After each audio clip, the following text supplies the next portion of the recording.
It is just an exchange in which goods are exchange for other goods, ठीक है, जहाँ पे एक गुड्स दूसरे गुड्स से क्या होता है, एक्सचेंज होता है, उस सिस्टम ऑफ एक्सचेंज को बार्टर सिस्टम कहते थे। इसको कॉमनली नोन करते थे किस नाम से, सी टू सी इकोनॉमी, यानी कमोडिटी टू कमोडिटी इकोनॉमी या कमोडिटी फॉर कमोडिटी इकोनॉमी, ठीक है। अब इसमें कुछ खामियां थी, ड्रॉबैक थे। पहला ड्रॉबैक क्या था, डबल कॉन्सिडेंस ऑफ वांट, जो उस दिन आपको समझा रहे थे कि ड्रॉबैक की सबसे पहले प्रॉब्लम यही था कि अगर दो लोग हैं तो दोनों का म्यूचुअल ये होना चाहिए, रिक्वायरमेंट होना चाहिए, है ना, तब जाकर के एक्सचेंज पॉसिबल होगा, नहीं तो एक्सचेंज हो ही नहीं पाएगा। It means in barter system, if two person are involved in exchange, then they must possess commodity for common, ठीक है, उनके पास ऐसा कमोडिटी होना चाहिए जो कॉमन नीड के लिए हो, मतलब एक दूसरे को उसकी जरूरत हो, ठीक है। That is commodity possess by one person is required by other person. एकदम सिंपल लैंग्वेज में लिखा हुआ है, आप आराम से पढ़ेंगे तो आपको ऐसे भी सब चीज समझ में आ जाएगा कि ऐसा कमोडिटी जो अगर मेरे पास कोई चीज है तो सामने वाले को उसकी जरूरत हो, और सामने वाले को कोई चीज है तो उसकी जरूरत क्या हो, हमको, तब जाकर के एक्सचेंज होगा, नहीं तो एक्सचेंज पॉसिबल नहीं है, ठीक है। इसके अलावे जो सेकंड है, lack of common unit of value, ठीक है। In barter system it was very difficult to calculate the value of one commodity in terms of other commodity, so it act as a very big hindrance. Hindrance मतलब क्या होता है, समस्या, in process of exchange, ठीक है। अब देखो barter system में प्रॉब्लम क्या था, हर एक चीज का वैल्यू आपको बाकी जितना अवेलेबल कमोडिटी उसमें निकालना पड़ेगा बार्टर सिस्टम में। तो आज के समय में क्या ये चीज पॉसिबल है? पहले तो मान लो कि पूरे दुनिया में सामान्य होगा 50 तो 50 चीज का वैल्यू एक दूसरे के अगेंस्ट निकाल लिए। आज के टाइम में कमोडिटी करोड़ों में है, ठीक है, इतने ज्यादा आइटम्स हैं, तो आप बार्टर सिस्टम एक्सचेंज कहाँ कर पाएगा आज के समय में, पॉसिबल है नहीं सर, ठीक है। For example it is very hard to evaluate the value of car in terms of weight, ठीक है। एग्जाम्पल भी आपको हम दे दिए थे कि आप एक कार का वैल्यू गेहूं के टर्म में कैसे निकालिएगा, नहीं निकाल पाएंगे सर, ठीक है। अब जाइए आप कार खरीदने के लिए, बोलेगा नहीं हम तो एक ट्रक गेहूं लेके आए, गेहूं ले लो हमारा कार दे दो, देगा? नहीं करेंगे सर, आप अपना गेहूं खाइए आराम से। हाँ ये बात तो लगे, मेरा कार हमें दी, ठीक है, तो पॉसिबल नहीं था। फिर क्या था, डिफिकल्टी ऑफ फ्यूचर पेमेंट, ठीक है। फ्यूचर पेमेंट यानी कि वही डेफर्ड पेमेंट वाली बात आ गई कि डेफर्ड पेमेंट में बहुत दिक्कत था। Deferred payment are those payment which have to be made in future. In barter system it was very hard or almost impossible to make payment in barter system, ठीक है। फ्यूचर पेमेंट आपके लिए लगभग क्या था, इम्पॉसिबल था। जैसे आपको एग्जांपल दिए थे कि किसी के पास अगर आप आम एक बोरा लेकर के आए हैं जून में, नवंबर में कैसे वापस कीजिएगा, पॉसिबल नहीं होगा। या अगर वो बोलेगा नहीं जैसा हम आम दिए थे वैसा ही आम चाहिए, ऐसा ही लेंगे, ठीक है, कहाँ से मिलेगी तो इम्पॉसिबल नहीं अगले होगा, साल, ठीक है। अगले साल भी जरूरी थोड़ी ना कि जैसा वो तुम दिए वैसा ही तुमको डिट्टो मिल जाए, हो सकता है, वो भी तो नहीं, तो तो नेचुरल ये है। प्रॉब्लम था, ठीक है। फिर आपका डिफिकल्टी था, difficulty of storage of value and transfer of value, ठीक है। वैल्यू को स्टोर करना और वैल्यू को ट्रांसफर करना दोनों में समस्या था। स्टोर करने के लिए जैसे आपके पास मान लीजिए कि आलू प्याज है, तो आपका वेल्थ तो वही हो गया ना, आलू प्याज। अब आलू प्याज आप स्टोर कैसे कीजिएगा, कितने दिन तक स्टोर रखिएगा, और आपको स्पेस भी क्या चाहिए, ज्यादा चाहिए, तो difficulty of storage of value. दूसरा, अगर ट्रांसफर करना है वैल्यू तो बड़ा सा ट्रक बुक करो तब रह जाएगा। आज के टाइम में आपको वैल्यू ट्रांसफर करना है तो आप कौन सा ट्रक और गाड़ी पे लद के आ रहे हैं? आपको मान लीजिए आप फीस हमको पे करते हैं तो कौन सा आप मेरे पास आ रहे हैं, आप तो ऑनलाइन ट्रांसफर कर देते हैं फंड्स, है ना। यानी कि ट्रांसफर ऑफ वैल्यू कितना इजी हो गया मनी में, है ना। लेकिन यही बार्टर सिस्टम में क्या है, it was dam difficult. In barter system the store of value is possible only in terms of good. अब आप जो कुछ भी अपना वेल्थ स्टोर करेंगे वो तो गुड्स के टर्म्स में होगा, so it involves huge storage cost. आपका स्टोरेज कॉस्ट क्या होगा, बहुत ज्यादा हो जाएगा ना, ज्यादा हो जाएगा। At the same time there are chances of capital loss owing to natural calamity.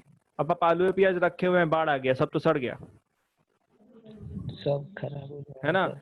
In barter system, the transfer of value was very difficult because it can be done only in terms of goods। और आपको values को transfer करना भी difficult था, क्योंकि वो जब भी होगा तो किस टर्म्स में होगा, इन टर्म्स ऑफ गुड। जब अगर आपका धन संपत्ति गुड्स के टर्म में है तो उसको ट्रांसफर भी तो गुड्स के टर्म्स में कीजिएगा ना।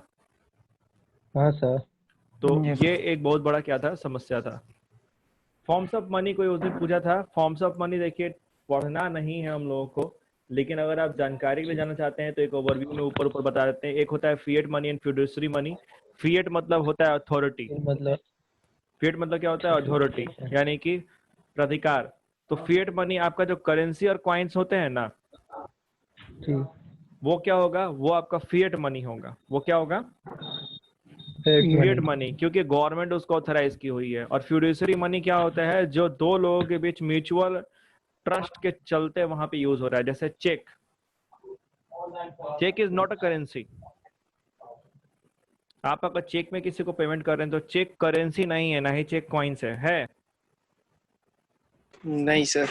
ठीक है, तो चेक वहां पे क्या है? चेक यहाँ पे जो दो पार्टीज इन्वॉल्व हो रहे हैं उनके बीच का म्यूचुअल फेथ मैटर करता है। चेक आप रिफ्यूज कर सकते हैं लेने से। जैसे हो सकता है कि अगर आप पेमेंट हमको चेक में करें, हम बोल दें हमको चेक में पेमेंट नहीं चाहिए, हम रिफ्यूज कर सकते हैं। ठीक है, लेकिन अगर आप हमको करेंसी में पे कर रहे हैं तो हम आपको रिफ्यूज नहीं कर सकते। हमको करेंसी क्या करना पड़ेगा? लेना पड़ेगा। ठीक है, क्योंकि वो फिएट मनी है। फिएट मनी की उसका लीगल अधिकार है, गवर्नमेंट उसको लीगली क्या की है? जारी की है। और फिड्यूशरी मनी में गवर्नमेंट जारी नहीं करती है, म्यूचुअल आपकी इस पे। ठीक है, बंद कर दिया आधा बोल कर।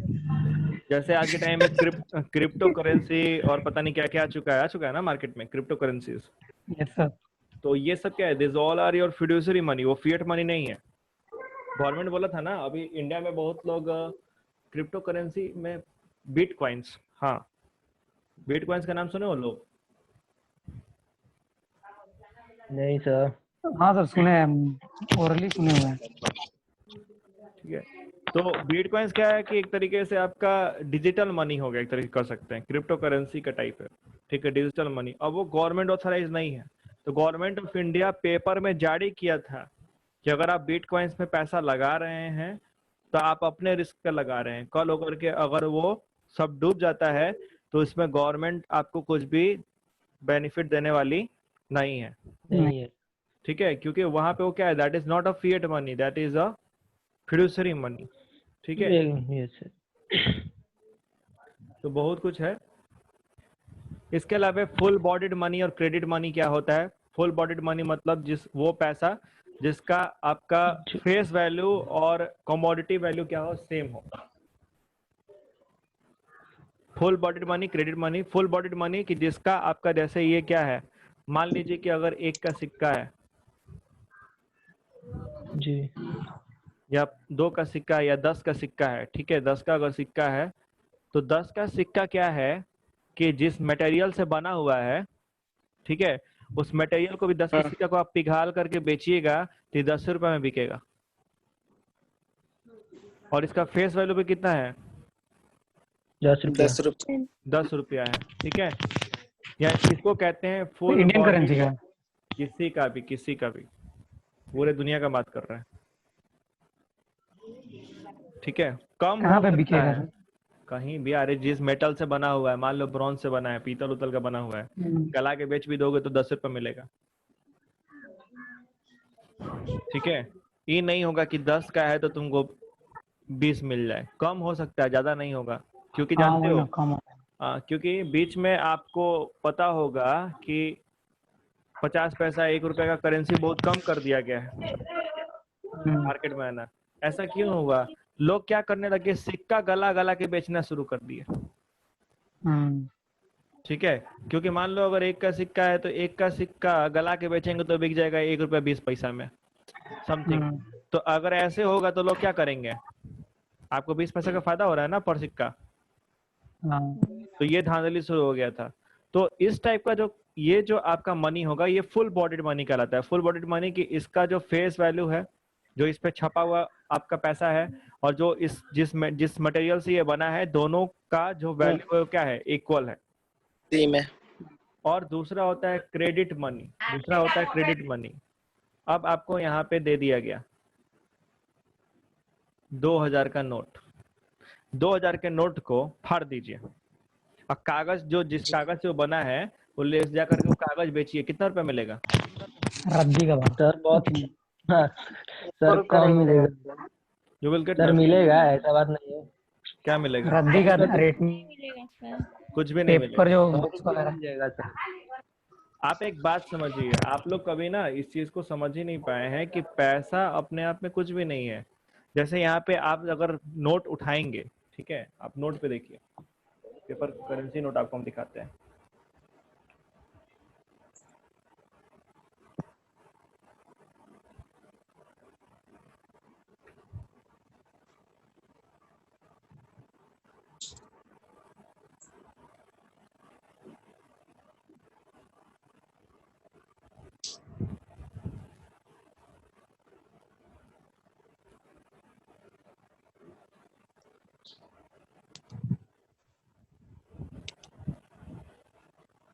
क्लियर ये नहीं होता ना?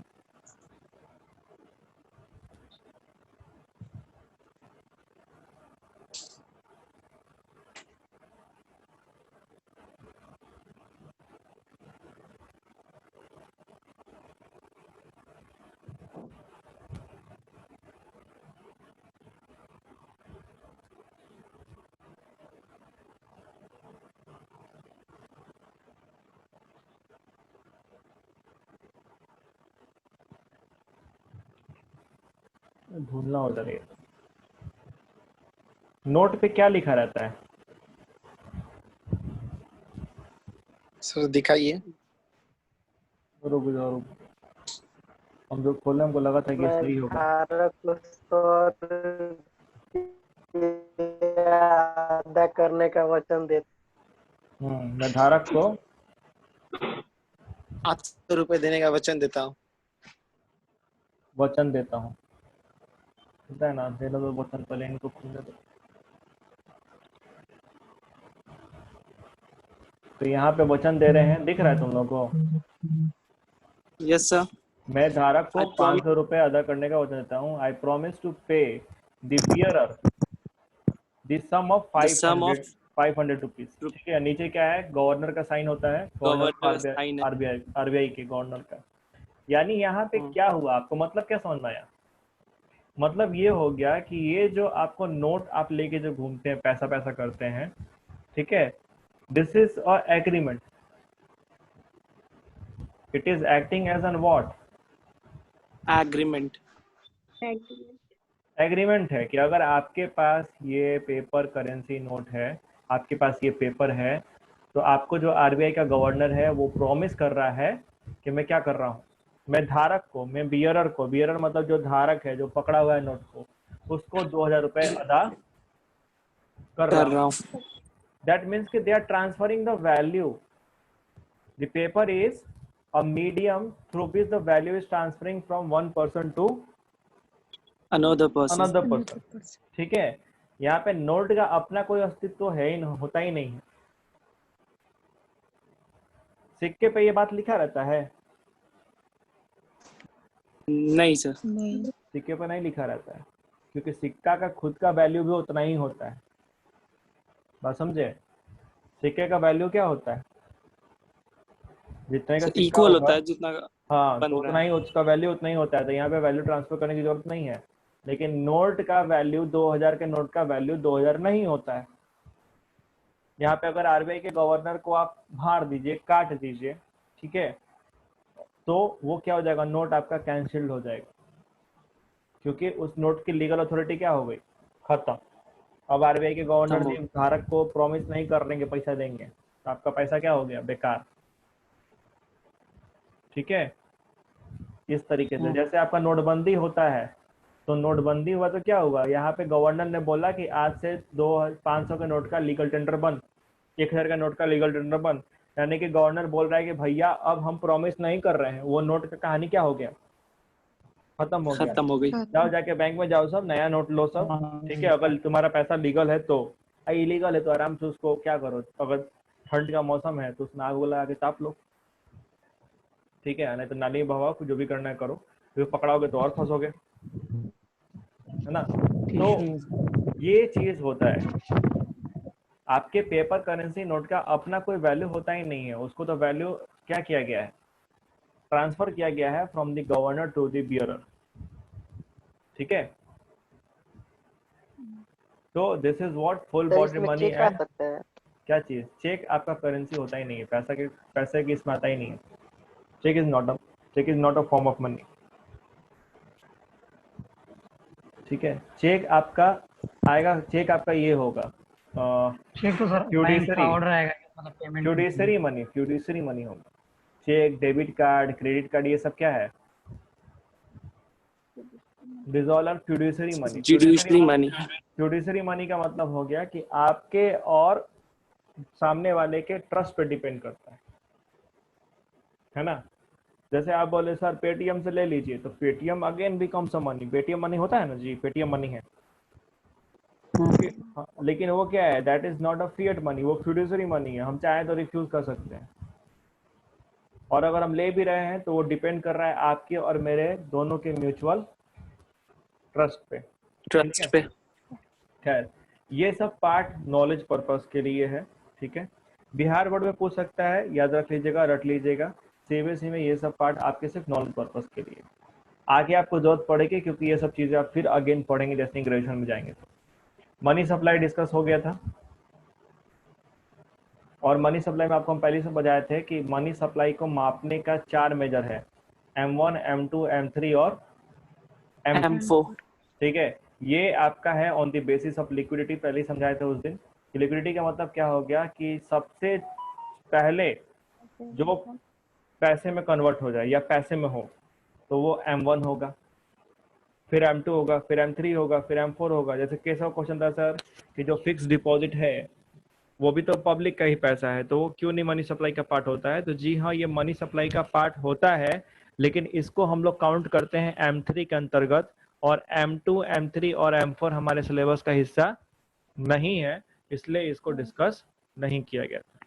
ठीक है, we have discussed only M1 and M2। ठीक है,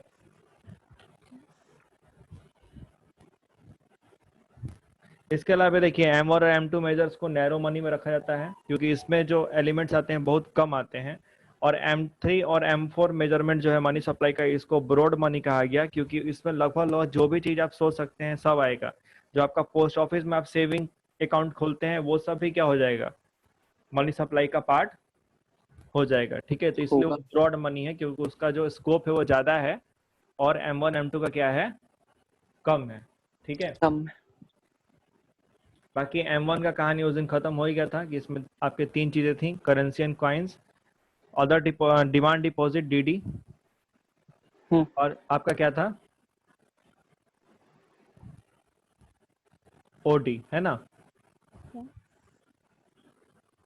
C से क्या हो गया? Currency hand by the public, it includes coins and paper notes, demand deposit, और देन क्या है आपका? अदर डिपॉजिट, है ना। अदर डिपॉजिट में था कि भाई पैसा जो फॉरेन गवर्नमेंट का या फॉरेन इंस्टीट्यूशंस का रखा हुआ है किसके पास? RBI के पास। मनी का कहानी खत्म है। हम तो बैंकिंग पार्ट। बैंकिंग, तो बैंकिंग किससे चलता है? बैंक से, है ना। अब बैंक्स में बेसिकली आप 2 टाइप का ही कहानी देख रहे होंगे। बैंकिंग स्ट्रक्चर में अगर आपकी जो नज़र के सामने होगा तो आप 2 टाइप के बैंक्स देख रहे होंगे।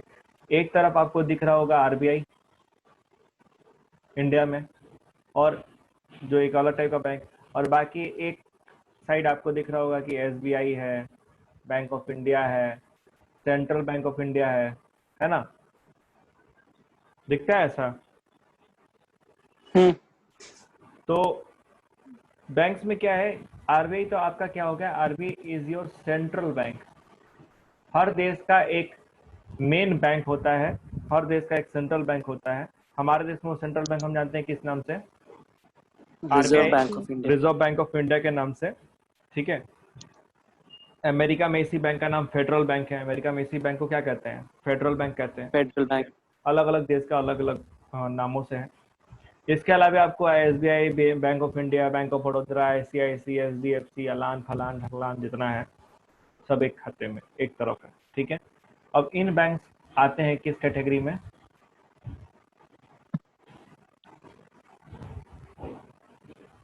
Commercial bank. इन बैंक्स को क्या कहते हैं? This bank are Commercial. Commercial. ऐसे आरआरबीज भी होते हैं, रीजनल रूरल बैंक। जो आपका ग्रामीण बैंक है ना, तो ग्रामीण बैंक आरआरबीज में आता है। आरआरबीज के बारे में हम लोग को पढ़ना यहाँ पे नहीं है, नहीं ठीक है। है। इंडियन इकोनॉमी में इसका कुछ जिक्र है, जब इंडियन इकोनॉमी पढ़ेंगे तो वहाँ पे बात करेंगे आरआरबी के बारे में। यहाँ पे कोई जिक्र नहीं है। यहाँ पे basically we have to talk about banking system. तो देखिए, कमर्शियल बैंक और आरबीआई पे आने से पहले थोड़ा सा समझिए कि बैंकिंग सिस्टम क्या है, ये क्यों जरूरी है।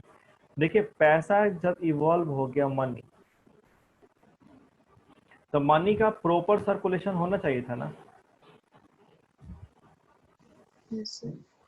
प्रॉपर सर्कुलेशन मतलब कि पैसा जो है वो हमेशा घूमते रहे। जैसे एक आदमी यहाँ है, एक आदमी दिल्ली में, एक आदमी मुंबई में है, कहीं भी है, ये पैसे का हमेशा क्या होता रहे, मूवमेंट होता रहे। नहीं तो लोग क्या करेंगे, लेके अपने घर में रख लेंगे, है ना। तो फिर ये कैसे, फिर कॉमन यूनिट ऑफ वैल्यू बन पाएगा? ये नहीं बन पाएगा, नहीं बन पाएगा, है ना। तो इसके लिए भाई एंट्री मारा कौन? पैसे के बाद ही बैंक आया, बैंक के पहले पैसा नहीं था।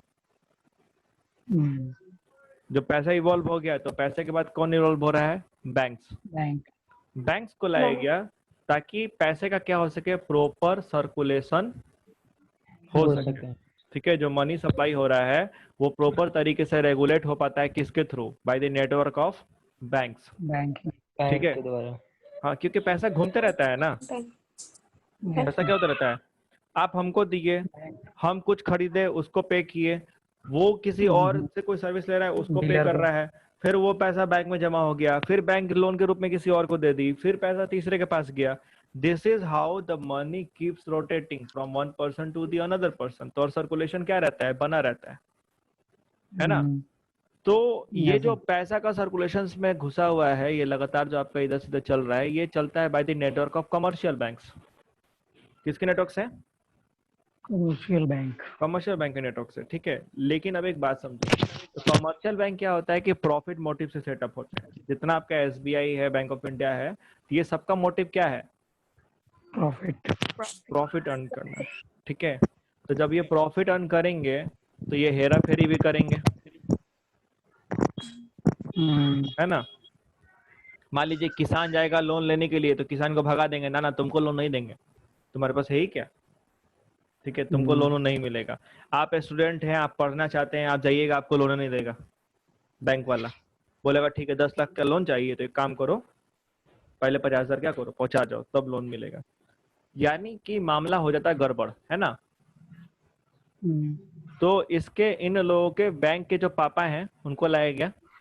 और बैंक के पापा कौन है? आरबीआई है। आरबीआई क्या करता है, पूरे बैंकिंग सिस्टम को रेगुलेट और कंट्रोल करता है। आरबीआई बाद में आया ना आरबीआई सबसे पहले आरबीआई, उसके बाद है ना बाकी बैंक का कहानी है।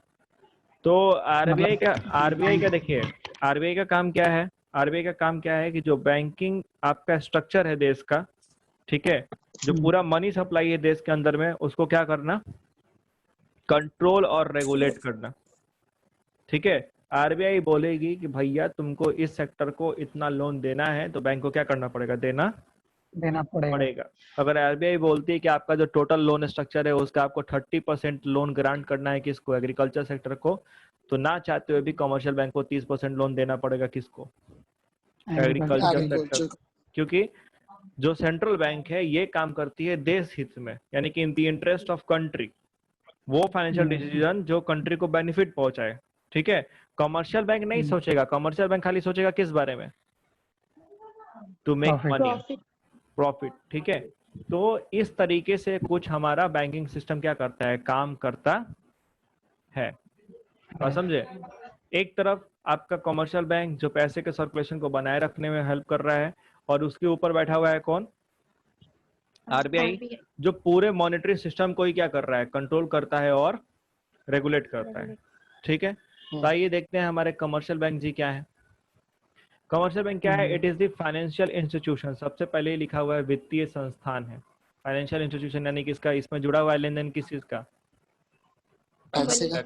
पैसे रुपए का। जो भी चीज पैसे रुपए जुड़ा हुआ है, that become a financial institution that performs the function of accepting deposit, क्या काम करता है? तो डिपॉजिट एक्सेप्ट करता है, आप जाके अपना सेविंग अकाउंट खोल के पैसा रख सकते हैं ना, from the public, and granting advances and loans to the public for investment with the aim of earning profit.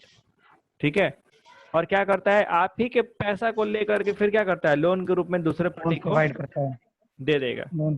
तो भाई तो फिर बैंक पैसा कमाता कैसे है? तो बैंक बीच में कमाता है। जैसे आप अगर पैसा रखिएगा तो आपको इंटरेस्ट वो देगा, मान लीजिए 6% का,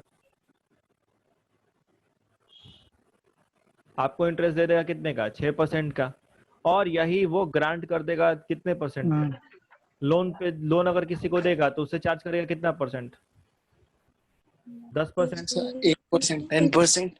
तो बीच में जो 4% का मार्जिन हो गया वो कौन कमा लिया? बैंक कमा लिया। ठीक है, क्योंकि ये लीगल इंस्टीट्यूशन होता है, इसके पास लीगल अथॉरिटी है ना। तो फिर क्या है, आप इसका पैसा बचा नहीं सकते हैं, क्या कि आपका तो एक एक सामान बेच के पैसा निकाल लेगा बैंक। ठीक है, तो इस तरीके से ये लोग स्मार्टली तरीके से क्या करते हैं, काम करते हैं। फंक्शंस हम लोग को पढ़ने नहीं है, लेकिन ऊपर ऊपर थोड़ा देख लीजिए काम क्या है। प्राइमरी फंक्शन इनका दो ही है, डिपॉजिट एक्सेप्ट करना और लोन क्या करना? ग्रांट करना। ठीक है, कि पब्लिक से डिपॉजिट कराना पैसा और उसको लोन के रूप में क्या करना? दूसरे को देना। सेकेंडरी फंक्शन के रूप में ये क्या करता है? आपको ओवरड्राफ्ट फैसिलिटी प्रोवाइड करता है। अगर आप एक बिजनेसमैन हैं तो आपको ये फैसिलिटी प्रोवाइड करता है कि आप अपने अकाउंट में जितना अवेलेबल पैसा है उससे ज्यादा क्या कर सकते हैं?